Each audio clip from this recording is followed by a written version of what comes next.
Oh, welcome back. You're watching Business Morning on Channels Television. We're coming to you live from the nation's capital, Abuja.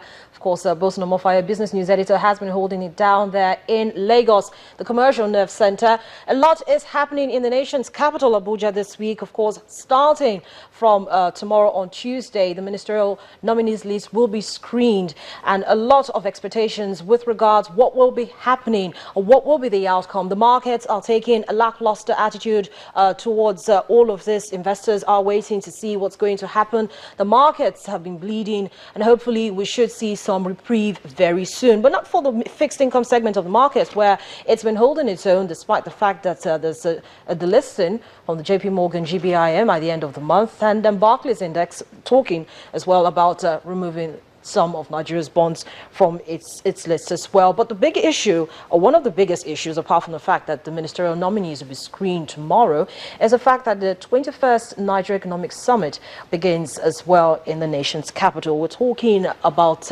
growing the economy, trying to achieve competitiveness. A recent ranking released by the World Economic Forum shows that in terms of competitiveness, Nigeria is still lagging behind, still within the region where it could do better.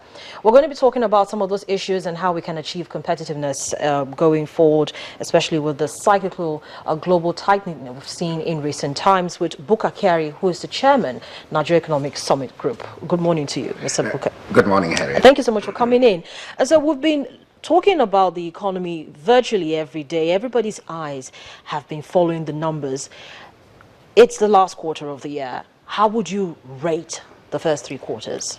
It has been a very challenging year. I mean, honest horribilis is probably an expression that one would use. It's challenging in the sense that it was anticipated, but I don't think anybody's projections or assumptions had held.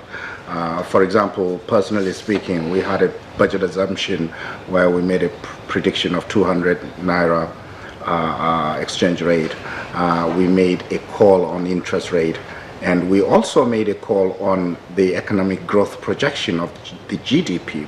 I think on all counts we made a horrible mistake, and our own initial assumption was because of the elections. We felt that there would be a slowness in the growth of the economy the first 2 quarters, and then thereby, then as soon as the election issues are behind us, we'd see a pickup. Now, what has happened is that the decimation continued. Oil prices went down, but I think there is a smaller recovery of oil prices. We've seen it sub $50, but now it has kind of gone up a bit. Of all of the indicators, I think that's the only one that is showing an amber or a greener sign.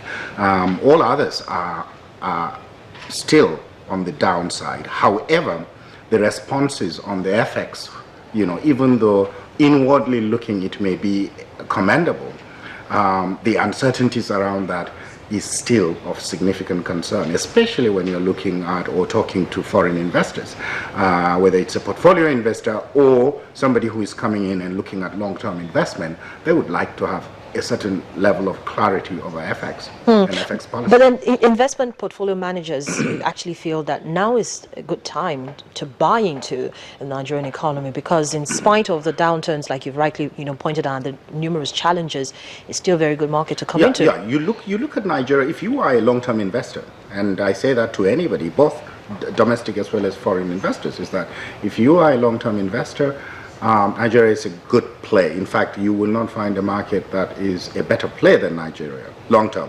10-year outward.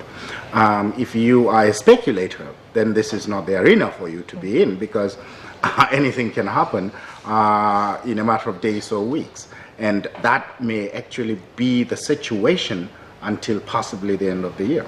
Now, but in light of this tightening global economic challenges, do you think enough has been done to protect the economy from the cyclical shocks?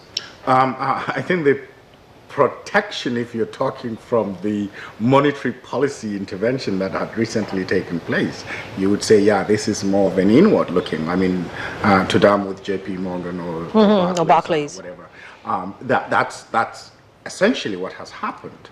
Now, you can do that for a time, but you can't continue to do that. It's not sustainable.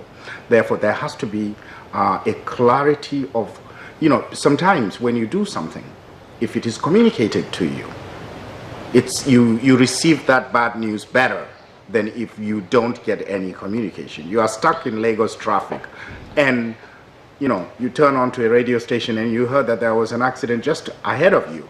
Your demeanor would change. So that clarity of communication is not there as far as the policy is concerned. Somebody mentioned, in fact, that the CBN at times look like they have even encroached into what they call fiscal devaluation, meaning that not only is CBN supposed to be working on just monetary policy, but they have encroached into the fiscal space in the order of listing items that should not be should be banned from FX access and so on and so forth. Those are things that ought to come from the Ministry of Finance rather than the CBN governor. But having taken place, the interpretation from outside is that of an inward-looking economic policy, but the clarity is still not up to par. But then the CBN in recent times has tried very hard, to explain with regards, in terms of clarity now we're talking about, with regards its decisions and why it's taking it at this time. In spite of the challenges, it's all for the better of Nigerians, don't you think? It is. I mean, when the explanation comes, and it's, especially when you say it's temporary, then people can give you that leeway. Now, the thing about saying something is temporary is that, is it temporary for 3 months, 6 months? Now, those kinds of expectations would also properly set from the point of view of somebody that you want to come into the market from the outside. Domestic investors, speaking wide, I mean, if you're looking long term, I think Nigeria is a good, the market is a good bag.